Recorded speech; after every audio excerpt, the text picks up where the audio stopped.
Welcome into the latest edition of Extra Time. We have a full studio here. I'm going to guarantee you one. I can only guarantee you one thing. Okay? One-word answers. No. I'm guaranteeing you now, McManaman's desire for these after-match hang-ons are probably going to be a thing of the past. That's my tip. I think you might be right. Good luck trying to get them. Fortunately, the professional Frank Leboeuf has stayed late for us. Yes. There he is. Finally going to get a word in. Yeah. Frank, we didn't get to talk to you about Moises Caicedo because we looked at it from the Liverpool angle, but how much will he help Chelsea this season? Well, it will help a lot, you know. Even if I'm very pleased with what I saw today in the middle of the park and with a very good Gallagher, I think overall, you know, and we saw during the season last season that we need Chelsea need to restrain their midfield players, and especially the fact that if one player's got injured, you didn't have any substitutes. So it's good to reinforce with somebody who showed last season how good he was and how good he was defending, but also getting the ball forward as soon as Chelsea got the ball back. And he's going to be very good. But it seems to be something special going on right now. I saw Chukwuemeka as well, very good today, and the young Colwill as well. So everything's seems to be perfect. And with Caicedo in the middle of the park, being helped by a good Fernandes that we saw today, can do something special, hopefully for the Blues. I think Gallagher's been linked with a few clubs that are sort of the level at where he was on loan at Crystal Palace, and I think that's probably eventually where he'll find himself. I think he's solid enough, but Caicedo is, 21 years old, but we're talking another level here, completely another level, and I think that's what will probably happen with Caicedo and with Conor Gallagher. Next question, I'll give it to you, Ali. Is Mateu Lahoz is referee in this game between Getafe and Barcelona? How does it go? Well, a lot of people would have been thrown out of the game much earlier, and those cards would have been flying much earlier. Now, if Mateu Lahoz were refereeing with the new directives that are going on in world football, well, the cards would be everywhere. It'd be like Oprah. You get a car, you get a car, you get a car. In fact, I would get a car by doing this. I get a car too. I think people miss Mateu Lahoz because he was such... Huh? Lahoz, the referee. You know, I know he's a referee, but who is he? The Spanish referee, big tall, kind of baldy guy, always very demonstrative. Has my same haircut, very similar haircut. haircut. Oh, I can't get a face. Stevie, with all due respect, you know, can you open your mind and watch something else but the Premier League at some point? You must have seen him in the Champions League. He managed in the World. I just can't get a face. He was managing. He was refereeing the Argentina-Dutch game at the World Cup as Correct. well. Oh, yeah. Sorry, I know who you mean now. Yeah. You know that the game in which you left when Argentina were winning 2-0. Yeah. You know that one. We actually didn't get Stevie's thoughts on what unveiled in that game between Getafe and Barcelona. It was quite shocking, wasn't it? Okay. Have you got him now? Aye, I know who you mean. Yeah. Do you know who Getafe are in Barcelona? Yeah, I mean, it was like going back. It was going back to the old days, wasn't it? The team, just a bunch of team of thugs who were put together to stop the other team from playing. Who was that? It used to be the butcher in Barcelona. Goycochea. Goycochea, yeah. Bilbao. The butcher of Bilbao. Oh, yeah. Butcher of Bilbao. Lahoz would have sent himself off today after he sent everybody else off, just so that we were talking. And he'd have went and sat up next to the managers like that. After doing a catwalk walk off. The best bit, the last decision the referee had to make was on the penalty kick. And it just summed up how bad he was that he got that wrong as well. Because it was 100% a penalty. And he was looking for some reason not to give it. And he found one. Mateu Lahoz cracks me up.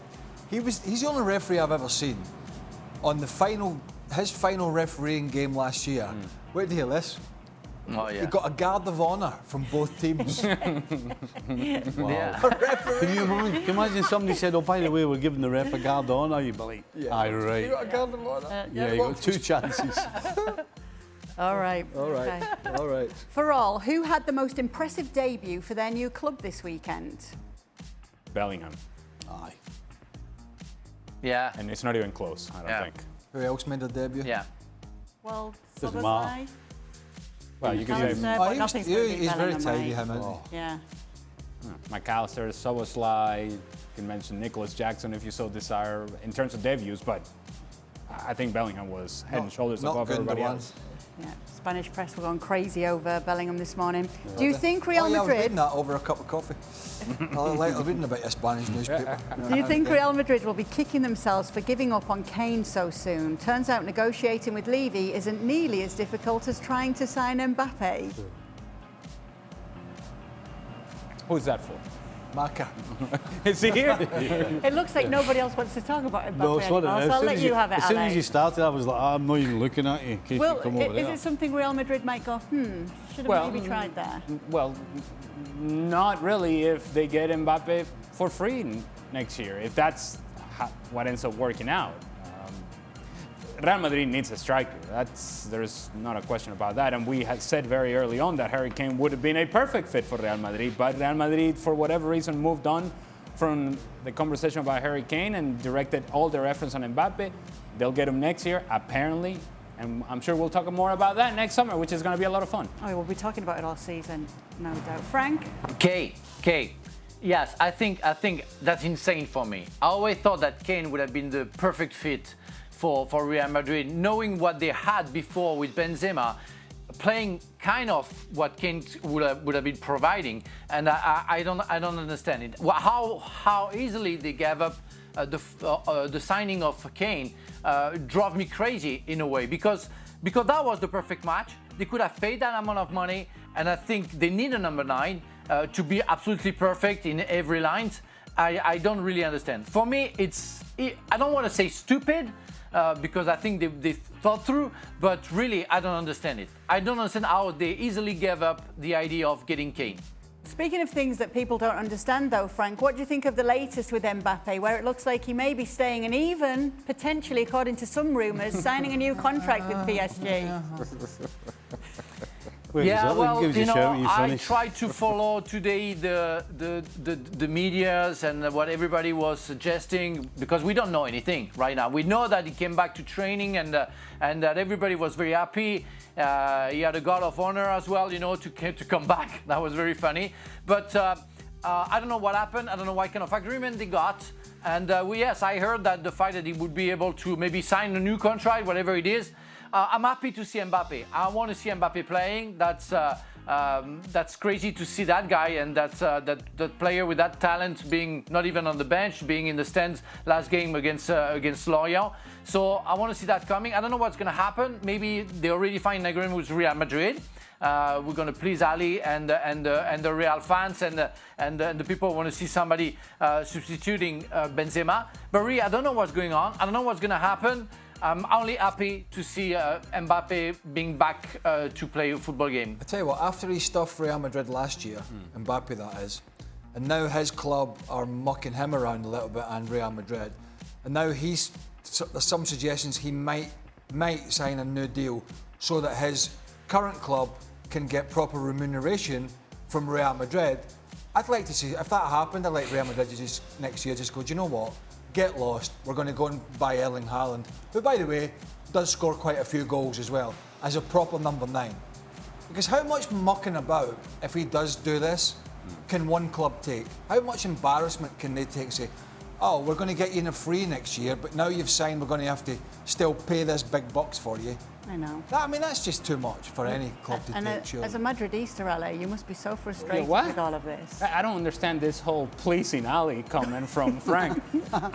Did he not hear the part in which I said that Harry Kane was a perfect fit for Real Madrid? Now all of a sudden I'm the Mbappe fan here and Real Madrid? Come on. Stevie, it's the year 2030 and Liverpool and Chelsea are still drawing with each other. How frustrating is this tie for everyone involved? Am I still alive? I could be dead. Let's start in 2024. Yes, let's go year by year. We're in a year-to-year contract. That's a bit of a gamble asking me that question, isn't it? Hold on. I mean, seriously. Why are we laughing? It's the year 2030, Stevie. You can no longer see. Hold on a minute. You can no longer see and hear the TV. I could be housebound or something by then. He's going to be sitting with a cover over his knees at that point. He's going to be getting fed through a tube. I'm not be able to get out of my bed by then. Stevie, it was a draw. It was a draw. What? I'll have one of those big horns, you know, in the olden days. What? Speak up. Can't hear you. He'll have a hearing aid about that size. Oh, can you get my medication while you're there? Shepherd's pie through a straw has got to be stuff. I'll tell you what. It's got to be stuff. I'll tell you what. He's sitting with a tartan shawl over his lap. He's got food spilt all over him. I'll push you. I don't know what day of the week it is, but I don't know that now. If you are alive. Wow. Wow. That's a bit disrespectful. I can't believe you said that. If you're alive. I mean, really. That's terrible. It's only 7 years How from dare now. you? Oh my goodness. That could be You did start it. If you're alive. I reckon there's still more chance in 2030 of you coming to the studio than Shaka his luck. Hey, speaking of Shaka, I allow you behind the curtain. When Shaka passed out, Stevie and I were talking on the phone because we're all concerned about what was going on with Shaka. And Stevie said, well, it's not like it's me. I'm not in good nick. I'm not in good shape. Shaka's in good shape. If it was me, let's get concerned. But Shaka's in good shape. That's what he said to make me feel better. Yes. Now, if you see me passing out, that's what Stevie said. If you see me passing out, then that's a problem. We love you, Shaka, and we love you too, Stevie, and we hope you're around for many more years. Suck it up now, it's too late. Frank, just how good is Thiago Silva for a 39-year-old still competing at the top level? Fantastic again today. The real skipper of the defense. He worked well. He had a shaky Disasi at first. It was his first game, and it's quite understandable. And after Disasi took it very well and did very well, and everybody in the defense were feeling very confident because they had that player with them. We feel that he's always in a good position, that they, of course, with the ball, the guy doesn't make any mistake, any fault, but even defensively. The only mistake that he made was maybe on the Liverpool goal, where he opened a little bit, he didn't come back, but that's when you're 39, maybe speeding it up is quite hard. But otherwise, everything that he did was spot on. I love the guy, I followed him when he was Paris Saint-Germain, but I feel with the age that he came up to another level in the way that the anticipation of what he does, is at the top right now. Frank, actually, you mentioned Disasi, and the next question says, for Frank, you told everyone to watch out for Disasi, and you seem to be right. How does it feel? Anything else we should be prepared for this season? Magic Frank. Oh, boy. Well, no, I won't go that far. I'm happy because he scored, and he said, according to what Dan Thomas said last time, that he wants to follow my path. Or he even went better because he scored his first goal with Chelsea at Stamford Bridge. I scored the second game that we played against Coventry. But I wish him the best. He was really, as I say, shaky the first 30 minutes, but like everybody else.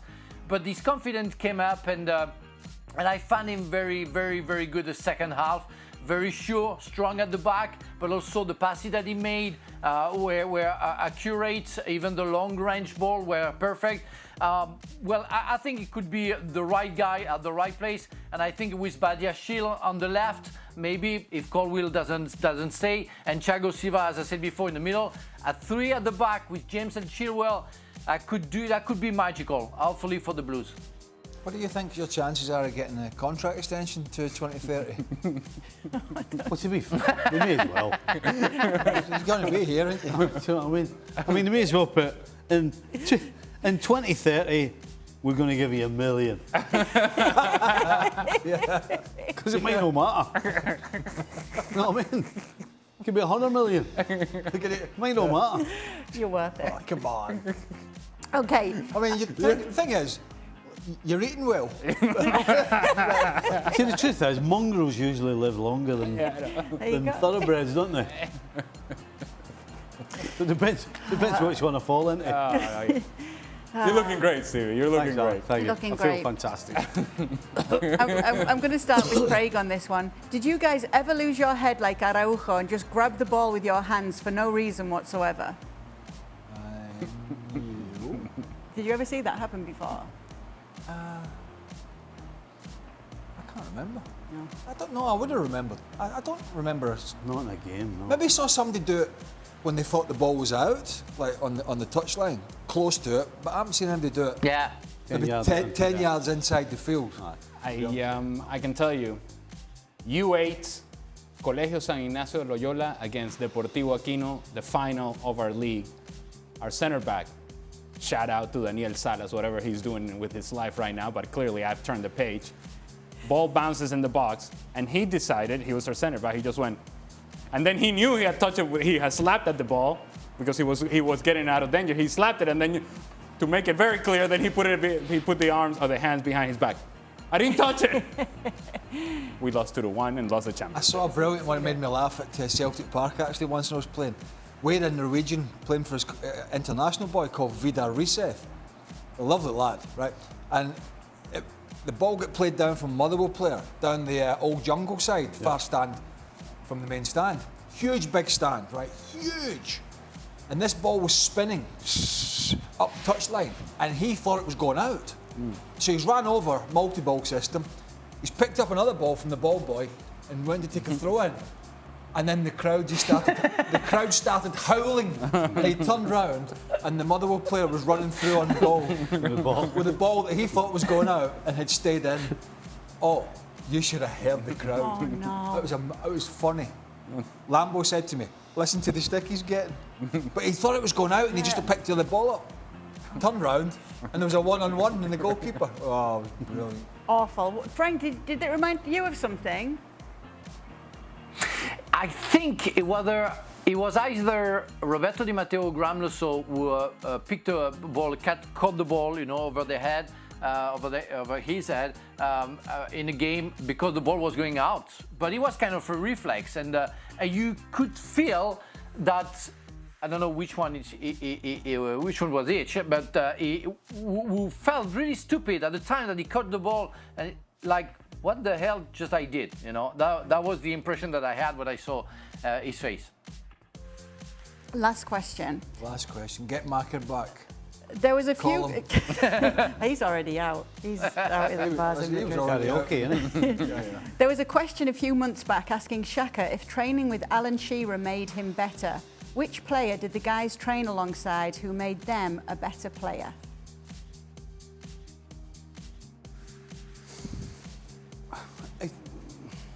That's a tough one. Well, I think I was 19 when I went to Liverpool.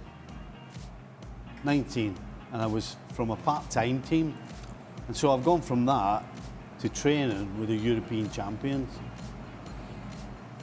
So it's the group. When you hear us talking about should a player go on loan or should he stay at his club, if you're at a club like Liverpool, you're probably better staying there rather than going and playing in the second or third division, because, okay, you might not see the field on a Saturday, but when you're training every day with the calibre of player, it's impossible not to get better. Now, clearly you don't do that forever, but just training with better players as a group makes you better. I can't think of any one individual. It's not one player. I mean, I'll give you an example when Frank was there. We always, even before Frank and others came, we always used to do a lot of 8v8s in training. Little matches, people call it 5-a-sides. A squad of 16, first team squad, 8v8s, 2-touch, 1-touch games, little pitch size. So when Frank and Zola and Hullet and Vialli, Di Matteo, Dan Petrescu, all those boys came, Mark Hughes, to add to who was already there, the standards just rose. So the things you got away with a year or two ago, sloppy in training, you didn't get away with it when all those guys came, because training was just better. It was more intense. The quality was better, and so you had to up your game. So it's I think it's a consequence of who's at the club and standards. Does anyone stand out to you, LA? No, I would say that for me that jump was very clear in going from playing in Major League Soccer to then playing with the national team. And you show up to the first training session with the national team, and my professional career had been here in MLS, and they're knocking the ball around. I'm like, whoa, hello, this is different. It's a different style. The ball's moving quicker. The standard of play that Craig just mentioned is a whole lot higher, not just from one guy, but across the board. And then you take that into international competition. So not only training with your national team, but now you're playing against Argentina or you're playing against Brazil, and you go, well, that's even a step higher than, I thought coming into the national team was a step higher. This is 2 steps higher than that. And it really forces you to take a good look at yourself and say, well, am I good enough to play at this level? And it changes the way that you have to play the game in order to survive at that level and stay as long as you can. You should have trained with the Scotland national team. That was definitely not a step up in training. Because our training sessions, as you well know, were very schoolboyish. Cones and slow. Cones all over the shop. You couldn't pass the ball for hitting a cone. Bibs and cones. Bibs and cones. Frank, how about you? Well, for me, it was kind of a challenge because I always thought, when I was playing for Chelsea, for example, or with the national team, when you have the chance to train against those kind of players, Zidane, Henry, Zola, Marcus, Gianluca Vialli, Torre Andre Flo, Gudjonsen, Hasselbank, and you have to go for 1v1. I was always picking those kind of players because I always said to myself, if I'm able to cope with those players during the training session, I'm pretty sure in every side of the games it's going to be easier because those players are going to play with me and not against me that time, and they are the best of the best. So it's always been a challenge, and of course you improve your game because of the talent that you are facing every day, week in, week out, working hard against those players. And thank you to all those players that I just named because that was so challenging during training sessions. At the end of every training session, we used to vote for the worst player, right? How uplifting! No, yeah. Oh yeah. Well, the winning team would vote for the worst player in the losing team. Did you have a jersey? A lot of teams had a jersey. We had the yellow bib. In fact, Graham Stewart, who went to Everton for many, many years, was a good player. His nickname was the Bib. He always got. He was the Bib. If I ever see him now, I go, how you doing, Bib? He was the Bib. But we had another guy we talk about, and Jan talks about, Erling Jonsson. Now, Erling Jonsson was a defender we signed from Bayern Munich, and he was a big, strong, heck of a guy. But two-touch football. Couldn't find the words. Yeah, I couldn't find it. But two-touch and a net aside wasn't his strong point, and quite often he got voted the Bib, and then he used to start mumbling under his and we all would be like, he's going to kill us. Who voted for me? Who voted for me? No, I've never voted for you. So it was always a bit awkward, But it's fun. Those were fun days. And as Ali said, very uplifting. Yes. If you ever see Graham Stewart, call him the Bib. We will. Thanks so much for being with us. Make sure to join us. Well, thank you very much for watching ESPN on YouTube. For more sports highlights and analysis, be sure to download the ESPN app. And for live streaming, premium content, and let's not forget as well, ESPN FC 7 days a week. Subscribe to ESPN Plus.